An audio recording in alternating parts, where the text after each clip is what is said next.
네, 주요 경제 이슈 이인철 참좋은 경제소장과 함께 짚어보겠습니다. 안녕하세요.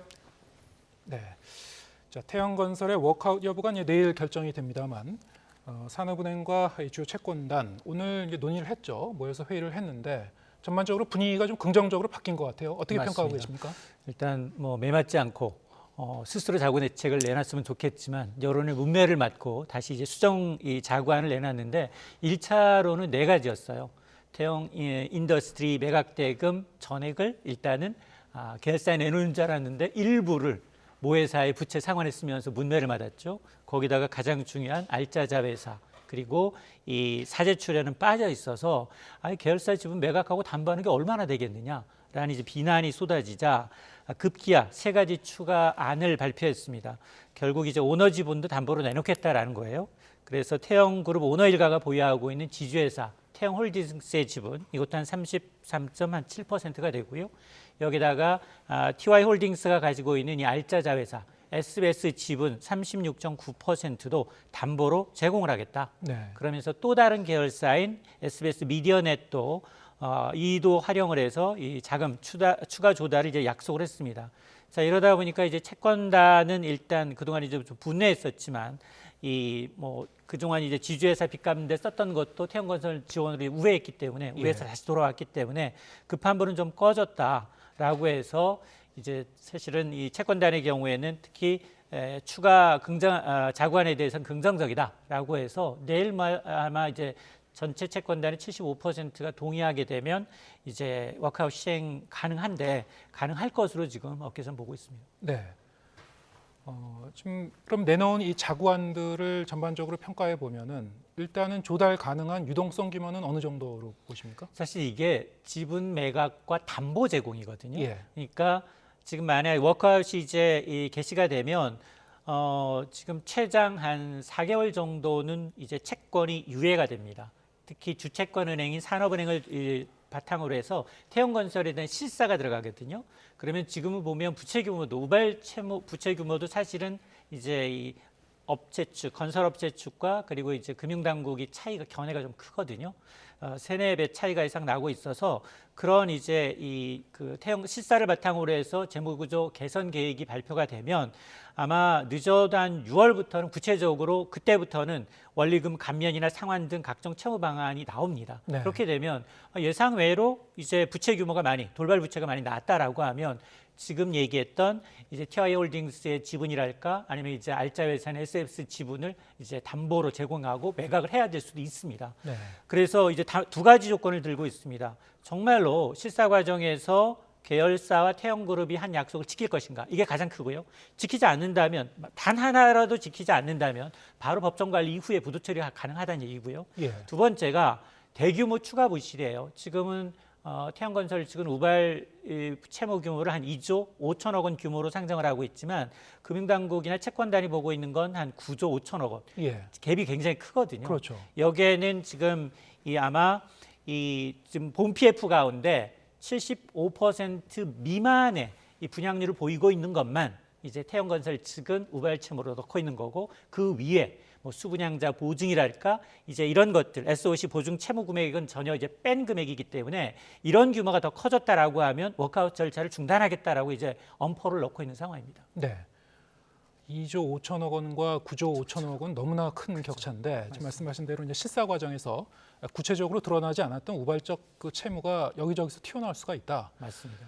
그랬을 때는 이 태영 오너 일가 측이 마지막까지 최후의 카드로 들고 있다가 추가 자구안으로 이제 내놓았 이 오너 일가의 TY홀딩스 지분 그리고 TY홀딩스가 보유한 SBS 지분 담보 제공 이것이 가시화될 수밖에 없는 상황이라고 보십니까? 왜냐하면 지금 태영건설 측의 얘기를 100번 받아들여서 네. 우발 채무 규모가 한 2조 5천억 원. 여기에는 실질적으로 이제 사업 시행하면서 낸 이제 이 브릿지론이 한 1조 2천억 원 정도, 본 PF에서 1조 3천억 원 정도니까 한 2조 5천억 원인데 앞서서 얘기한 4개 계열사, 에코비트, 블루원, 평택사이로 계열사 매각이나 담보 제공 그리고 앞서 이제 890억 원의 인더스트리 매각 잔금, 네. 본사 이제 빚제 갚았다가 다시 건설로 돌린 자금까지 합치게 되면 한 1조 5, 6천억 원 정도로 추산을 하고 있어요. 예. 그러니까 그럼에도 불구하고 1조 원 정도 좀 부족하잖아요. 부족하니까 그때 담보를 제공하라라고 얘기할 수 있는 거죠. 그러니까 실사 과정이 굉장히 중요하고요. 그 실사가 끝나고 난 다음에 이제 당초 얘기했던 것보다도 우발 채무 규모가 더 커질 수 있다면 아마 사재 출연이라든가 아니면 예. 이제 더 높은 강도 높은 구조 조정을 요구할 수도 있습니다. 예. 그 부분과 관련해서 궁금한 점이 추가로 몇 가지가 있는데요. 이번에 이제 필요시에 이제 담보를 제공하겠다 그렇게 한 거기 때문에 구체적으로 그럼 규모가 어느 정도 될 것이고 어떤 방법으로 어느 시점에서 어떻게 이걸 실행할지는 뭐 구체적으로 논의된 바도 없고 확약한 바도 없고 맞습니다. 문서한 것도 아니지 않습니까? 통상 이런 식으로 진행을 하나요? 이게 왜냐하면 이게 사실은 이 지금 드러나고 있는 것은 이제 이 태형건설이 지금 짓고 있는 사업장의 규모 그리고 이제 우발 채무 규모 그리고 협력사와 이제 기타 이제 이 사들의 이제 피해 상황이 지금 나타나고 있는 거거든요. 네. 근데 대부분 보면 지금 한 22곳의 사업장에서 2만여의 수 분양자가 있고 그다음에 협력업체와 그리고 이제 하도급 업체를 포함하게 되면 1000여 개의 협력업체들이 있거든요. 예. 이들의 피해를 감안하게 되면 아마 지금 태형 측이 내놓고 있는 이제 자구안에 대해서 물론 뭐 불만족스러울 수도 있고요. 그렇지만 지금 이제 당장 이걸 왜 서류화하지 않느냐, 문서화하지 않느냐라는 부분에 대해서는 아마 지금 한 6월 정도 되면 채권단의 이제 원리금 감면과 일부 상환 그리고 이제 이 가운데 각종 채무 방안이 조정 방안이 담기게 되면 채권단과 그리고 이제 본회의 TI 홀딩스 모회사가 아마 서류를 하게 될 겁니다. 서류 작업을. 그래서 구체적으로 그때는 금액, 액수 자체가 나오겠죠. 우발 채무 규모가 다소 더 늘어날 수도 있고요. 네. 줄어들 수도 있고요. 또 매각하는 자회사의 폭이 더 넓어질 수도 있으니까 그때는 다시 한번 이제 얘기를 해야 되는데 그럼에도 불구하고 이게 굉장히 좀 긴 기간이에요. 예. 그 사이에 이제 빨리 이제 그걸 파악하는 것도 중요하고 그리고 이 과정에서 과연 채권단들이 원리금 상환 감면이라든가 상환에 다 대부분 동의하는지도 굉장히 중요합니다. 예. 말씀하신 거를 들어보면은 우발 채무 규모에 대한 이제 시각 차이가 워낙 크기 때문에 적어도 몇 조 원 이상의 이제 격차가 드러날 수가 있는데 지금 이 오너일가가 담보 제공할 수 있다라고 얘기한 그 지분의 규모 자체가 네. 뭐 기껏해야 한 수천억 원 규모. 그러니까 이제 불충분한 그런 이 자금이라든가 지원 받아야 되는 그런 액수에 비하면 턱없이 적을 거란 말이죠. 맞습니다. 그건 그 점은 어떻게 보십니까? 맞습니다. 이게 왜냐하면 이게 PF의 성격상 이제 브릿지론과 본 PF가 있기 때문에 그리고 이제 이런 것들 가운데 우발 채무라는 건 사실 시행사가 시행을 못해서 남긴 정말 돈을 빌려줬기 때문에 보증을 섰기 때문에 나는 거기 때문에 본인의 채무가 아니라고 생각할 수 분명히 있거든요. 예. 그래서 처음부터 이제 꼬리 자르기 식으로 하다가 이제 여론의 문매를 맞았는데 실제로 이제 이런 문제가 나왔어요. 시중은행들이 지금 태형건설의 외상을 담보로 잡고 협력업체들한테 지시를 내준 게 있어요. 네. 처음엔 이거를 안 물겠다라는 식으로 했는데 그러나 지금 공사 현장에 지금 이 공사가 진행이 잘 되지 않다 보니 네. 현장에 이제 임금체불 얘기까지 나오고 있다는 겁니다. 자 그러면서 현대 태형건설 측은 이 외상 매출 채권 이 담보대출 결제 과정에서 이제 이런 문제가 발생하지 않도록 상거래에서 나타난 이 채권의 경우는 반드시 변제하겠다 네. 그런 의지를 갖고 있다라고 예. 이제 해명을 했거든요. 네. 그만큼 지금은 당장은 이제 워크아웃 건너뛰고 바로 법정관리 와서 부도 처리되는 걸 막기 위해서 예. 그런 얘기를 할 수도 있겠지만 네. 그럼에도 불구하고 뭐 이런 실사 과정에서 드러난 채무에 대해서 이 변제를 하지 않겠다라는 게 아니기 때문에 반드시 채권단과의 협의를 통해서 네. 의사결정이 이루어져야 되고요. 그게 만일 불가능하다면 채권단 입장에서도 이걸 구태여 이제 이 워크아웃까지 않겠다라는 겁니다. 워크아웃 절차를 중간에 중단할 수도 있다라고 이제 얼음장을 놓고 있는 겁니다. 네. 워낙에 이제 연관된 사업장들이 많기 때문에 그럼 앞으로 향후 몇 개월 동안에 우리가 예상하지 못했던 뭐 다른 사업장에서 또 인건비가 체불된다든가 방금 말씀하신 그런 이 외상 매출 담보 채권 대출 관련한 그런 미상한 문제가 계속 불거지게 되면은 계속 그 부분에 대해서 뭐 정부가 그럼 혈세로 지원할 것인지 아까 얘기한 그런 그 담보 제공하는 그 이 지분의 규모 자체가 실제로 필요한 유동성에 비해서 상당히 적다면 또 담보 가치는 그 어떻게 평가되는 것이고 추가적인 게 사재 출연 얘기가 또 나오는 건지 그건 좀 지켜봐야 되겠군요. 맞습니다. 그거는 실사 결과를 바탕으로 나오는 거고요. 네. 정부가 사실은 지금 이 문제의 가장 좋은 해법은 부동산 경기가 좋아져서 아파트 분양이 정상적으로 이루어지면 됩니다. 네. 근데 지금 보면 굉장히 고금리죠. 자재비, 인건비 계속 오르고 있습니다. 그러다 보니 지금 진행 중이다가 중단된 우리가 이제 이 뭐 단군 이래 최대 건설 사업이라는 강동구의 이제 이 사업장이 중단되면서 계속 중단됐다 다시 이제 재개됐다를 반복했지 않습니까? 네. 그러다 보니 지금 금융당국 입장에서는 PF 안정화 펀드에 한 85조 원 공적 자금을 투입했다라고 밝혔어요. 예. 근데 지금 드러나는 것들이 태형건설에서도 보다시피 우발 채무들이 계속 늘어나고 있거든요. 예. 그러다 보니까 이 금액을 100조 원까지 늘리는 방안을 검토하고 있고요. 그리고 또 하나 사업성은 있는데 일시적으로 유동성 경색을 갖고 있다 이러면 LH가 개입하라는 거예요. 예. LH가 그 사업장을 일단은 매입을 해서 직접 사업 실행을 하든가 아니면 다른 시행사를 교체해서 그 사업만큼은 계속 이루어질 수 있게 하라는 겁니다. 왜냐하면 여기에는 분명 사업이 중간에 중단됐다는 얘기는 수분양자가 있고 네. 그 수분양자의 경우에는 분명 뭐 2년 3년 단위로 입주에 맞춰서 자금 계획을 써놨는데 일반 이제 업체들, 일반 수분양자의 피해 그리고 거기 건설사라는 건 건설업종이라는 건 굉장히 그 인력 파급 효과가 크기 때문에 같이 움직이는 것들이 많거든요. 네.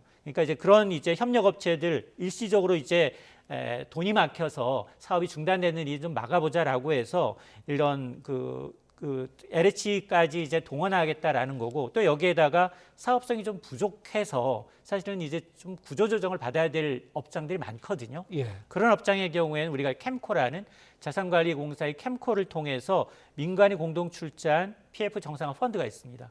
여기 한 2조 한 2천억 원 규모로 해서 이걸 또 이 펀드를 통해서 사들여서 정상화하는 방안까지 추진하고 있는 거 보니까 금융당국도 지금 이걸 지금까지는 지난해 대주단 협약을 통해서 대충 만기를 좀 연장해서 부동산 경기가 좀 살아날 때까지 좀 버텨보자. 예. 임시 방편적으로 좀 대응을 했다면 지금의 경우에는 이제 시공능력평가 16개 업체이고요. 다른 대기업도 뭐 굉장히 그 많은 대기업들이 거론되고 있는 상황이기 때문에 이 특히 그 지방건설사 지금 이 태형건설이 문제가 됐던 건 가장 사업성이 좋다는 성수동 그리고 뭐 이제 다른 얘기입니다만 예. 청담동 굉장히 알짜부지로 이런 부동산 경기가 이렇게 위축되지 않았을 경우에는 가장 먼저 팔리는 입지가 좋은 이제 분양지들인데 그런 데가 문제가 생긴 거거든요. 네. 그러다 보니까 이제 지방에 있는 지방 의존도가 높은 중소형 건설사들의 경우는 이제 부도가 나는 경우가 많기 때문에 아마 금융당국도 아마 이제 전체 금액에 대해서 부실 전체에 대해서 전체를 다 한 업체에 대해서 덤태기 하는 것보다 일정 부분은 좀 삼각해주는 방안도 검토를 하고 있는 것 같습니다. 네. 역시 이제 프로젝트 파이낸싱 부동산 PF 문제는 부동산 경기하고 뭐 밀접하게 연동돼서 갈 수밖에 없는 그런 부분이긴 한데 오늘 정부가 관련된 대책을 발표한 게 있었죠. 맞습니다. 주택 공급 확대 보완 대책을 발표했는데 앞으로는 재개발 재건축 사업 절차를 이제 대폭 간소화하겠다. 준공 30년이 넘으면 안전진단 없이도 재건축 착수할 수 있도록 하겠다. 맞습니다. 어떻게 보셨습니까? 맞습니다. 뭐 여러 가지를 발표했어요. 그동안 사실은 지역 규제 거의 사라졌거든요. 강남 3구와 한남동 빼고 지역 규제 거의 없는 상황이고요. 대출 규제 많이 풀었잖아요. 근데 우리 대출 규제 푸니까 당장 어떤 일이 발생을 했느냐? 51만기 주담대 그리고 특례보금자리도 나오니까 20, 30대가 급해졌어요. 네. 그래서 가계부채가 또 늘어난 부작용이 있었습니다. 네.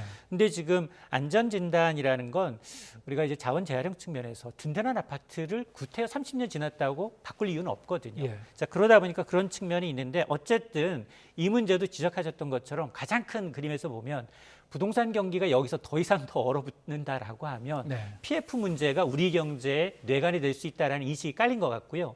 또 하나는 이것도 있습니다. 지금처럼 부동산 이제 사업장이 계속 막혀 있으면 굉장히 고금리가 상당히 진행될 텐데 그러면 2, 3년 후 입주 물량이 문제가 생깁니다. 자, 그러다 보니 지금 가장 핫한 건 뭐냐? 그러면 서울 지역 내 가장 휘발성이 큰 것들, 재건축, 재개발을 좀 속도를 빨리 하겠다라는 것. 그 첫 단계가 바로 이 안전진단 30년 이상 지난 아파트에 대해서는 바로 재건축이 가능하겠다라는 거고 또 오늘 대책 가운데에서는 향후 2년 동안은 준공된 이제 신축 빌라 매입하게 되면 이거 보유주택 수에서 빠집니다. 그러면 1주택자와 똑같은 혜택을 받기 때문에 부자들, 임대사업자들은 빌라, 왜냐하면 빌라 포비아로 인해서 전세 빌라 다가구는 지어지지도 않고 있을 뿐만 아니라 전세가 전부 아파트로 몰리고 있거든요. 근데 올해 부동산 시장 전망을 보게 되면 집값은 이제 상저하고 상반기 많이 떨어질 수 있습니다. 부동산 서울은 좀 위험하긴 합니다. 그런데 전세 가격에 대해서는 다 우려를 하고 있는 상황이거든요. 네. 서울 수도권만이 아니라 전국이 다 위험하니 일단은 신축 불라를 매입했을 경우는 1주택 다 똑같은 주택수에서 제외해서 세부담을 좀 덜어주겠다라는 게 들어가 있고요.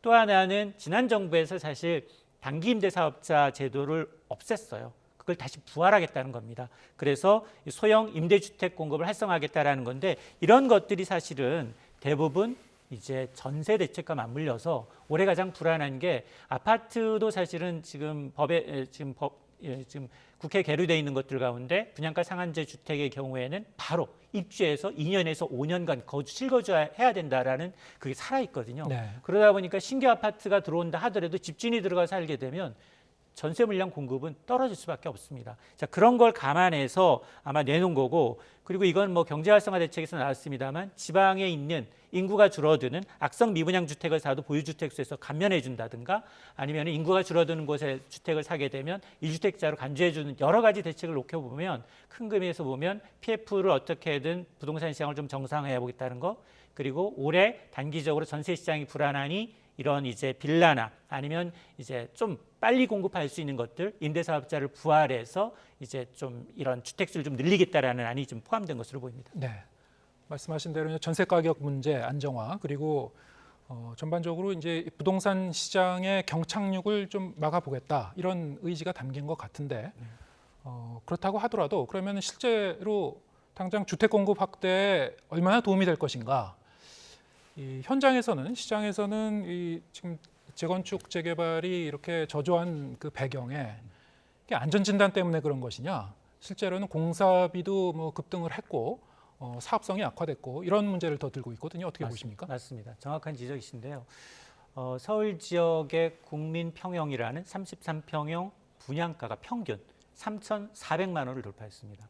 그러니까 이 얘기는 적어도 국민평형 34평형의 신축을 이제 분양받기 위해서는 평균 12억 원, 11억 원 줘야 된다는 얘기거든요. 네. 이게 물론 광명이며 일부 지역도 비슷한 수준이거든요. 자, 그러다 보니 이게 사실은 뭐 이게 공급을 하겠다. 현 정부 들어서 270만 원 공급 로드맵을 발표했지만 정상적으로 안 되는 이유는 여러 가지 이유가 다 결합돼 있거든요. 일단 고금리가 가장 크고요. 그다음에 이 인건비며 자재비며 계속 오르다 보니까 공급 단가가 올라가면서 지금 건설 중인 사업장조차도 기존에 있는 개발사와 그리고 이제 조합단체, 재개발 단체부터 계속해서 분쟁이 생기고 있어요. 공사 단가 처음에 약정했던 것보다 너무 많이 올랐기 때문에 증액하지 않으면 안 된다. 네. 둔촌주공이 바로 그런 사례거든요. 자, 그러다 보니 그게 점점점 입주 시기가 그렇게 이제 시공사와의 갈등으로 인해서 점점 지연되고 있거든요. 그러니까 이런 것들이 한꺼번에 풀리지 않은 한 정부가 지금 공적 자금을 투입을 하고 임대사업자를 동원해서 단기 이제 2, 3년 내 지을 수 있는 빌라 같은 걸 많이 개발한다 하더라도 사실은 이게 선호도도 상당히 떨어져요. 선호도도 떨어질 뿐만 아니라 이제 사장을 보며 인프라가 조금은 아파트에 비해서 좀 뒤처져 있기 때문에 사장을 보호도 그렇고 주차장도 협소하고요. 그러다 보니 아마 이게 좀 그 여러 가지 원론적인 것을 풀기보다는 정부가 이제 좀 급하니까 이런 대책을 좀 나온 게 아닌가라는 생각을 하고 있고요. 아마 물론 뭐 실수요자 입장에서는 선택지는 좀 넓어진 건 맞아요. 네. 왜냐하면 올해 들어서는 신혼부부 청년이라면 뭐 주택 가격 9억 원 미만이라면 1%, 2% 내로 대출해 줄 수 있는 그런 이 수단도 마련하고 있고, 그리고 이제 임대사업자를 부활하게 되면 이 유동자금이 일부는 또 부동산으로 옮겨올 수 있거든요. 그러니까 이제 그런 이제 자기는 좋지만 문제는 부동산 시장은 휘발성이 굉장히 강합니다. 예. 이 하나하나가 대부분 굉장히 좀 강력한 이 조치거든요. 네. 재건축 안전진단 약화, 그다음에 재개발 재건축 규제 완화. 재개발도 당초 인근 주민의 3분의 2 이상 67%는 동의해야 되지만 60%로 낮췄거든요. 네.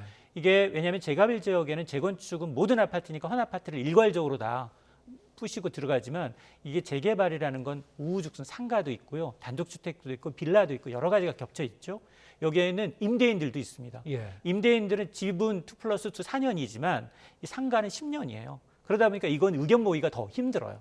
그런데 그거를 굉장히 이제 이 주민 동의율을 낮춰서라도 허가해주는 그 이면에는 이게 나중에는 또 난개발로 이어질 수 있는 부분이기 때문에 예. 정부가 지금 궁여지책으로 내는 건 맞아요. 맞음에도 불구하고 이게 분양시장이나 아니면 좀 금리가 좀 빨리 내려가서 시장이 좀 반전이 되면 오히려 이게 화약고가 될 수도 있습니다. 부메랑으로 돌아올 수도 있다.